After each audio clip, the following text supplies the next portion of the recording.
Hello everyone, আসসালামু আলাইকুম। কেমন আছো তোমরা সবাই? আশা করি ভালো আছো। আমি দ্য হ্যাপি হোম থেকে আমার নতুন আরও একটি ভিডিও নিয়ে তোমাদের সামনে হাজির হয়েছি। আজকে আমি তোমাদেরকে দেখাবো কাঁঠালের বিচি দিয়ে কাতলা মাছ রান্না। তো এখানে লবণ হলুদ দিয়ে আমি কাতলা মাছগুলো আগেই ভেজে রেখেছিলাম, আর এখানে কাঁঠালের বিচিগুলো নিয়ে নিচ্ছি। তো কাঁঠালের বিচিগুলো এবার আমি ছুলে ধুয়ে ভালোভাবে পরিষ্কার করে নিয়েছি আর একটু ভাপিয়ে নিয়েছি। তো এবার রান্না করতে চলে যাব। আমি একটি প্যানে পরিমাণ মতো পেঁয়াজ কুচি দিয়ে নিয়েছি আর দিয়ে নেব পরিমাণ মতো তেল, দিয়ে পেস্টটাকে ব্রাউন কালার করে ভেজে নেব। পেস্টটা ব্রাউন কালার হয়ে এলে এতে আমি দিয়ে দিচ্ছি 1 চা চামচ আদা বাটা আর 1 চা চামচ রসুন বাটা, আর সামান্য একটু পানি দিয়ে অন্যান্য মশলা দিয়ে ভালোভাবে কষিয়ে নেব।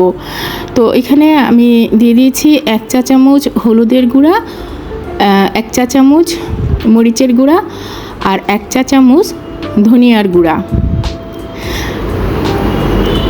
দিয়ে এবার আমি মশলাগুলোকে কষিয়ে নেব। আর হ্যাঁ, এতে আমি জিরার গুঁড়াও দিয়ে দিয়েছিলাম। তো মশলাটা ভালোভাবে কষানো হয়ে গেলে এতে আমি কাঁঠালের বিচিগুলো দিয়ে দিব।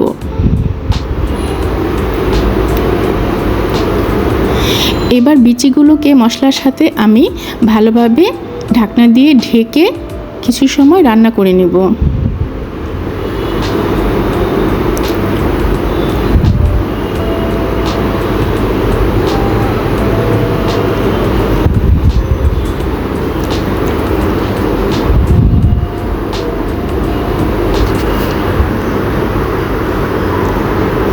এই তো বিচিগুলো আমার কষানো হয়ে গেছে, তোমরা দেখতেই পাচ্ছ। এবার আমি এতে 3-4টা কাঁচামরিচ দিয়ে দিব। কাঁচামরিচটা দেওয়া হয়ে গেলে এবার আমি পরিমাণ মতো ঝোল দিয়ে ঢাকনা দিয়ে আবার ঢেকে দিব।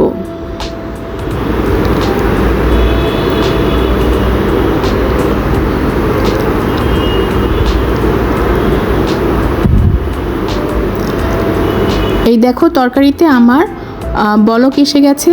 এবার আমি একে একে কাতলা মাছের পিসগুলো এতে দিয়ে দিব, দিয়ে আরও কিছু সময় আমি রান্না করে নেব।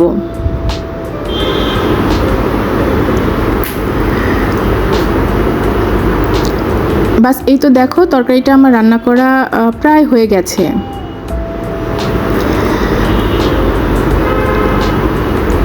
আর বিচিগুলোও আমার ভালোভাবে সিদ্ধ হয়ে গেছে, যেহেতু আগে আমি একটু ভাপিয়ে নিয়েছিলাম।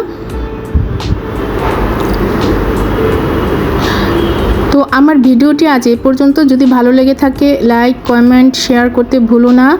আর হ্যাঁ, যদি আমার রেসিপিটি ভালো লেগে থাকে তাহলে অবশ্যই চ্যানেলটি সাবস্ক্রাইব করে নিও।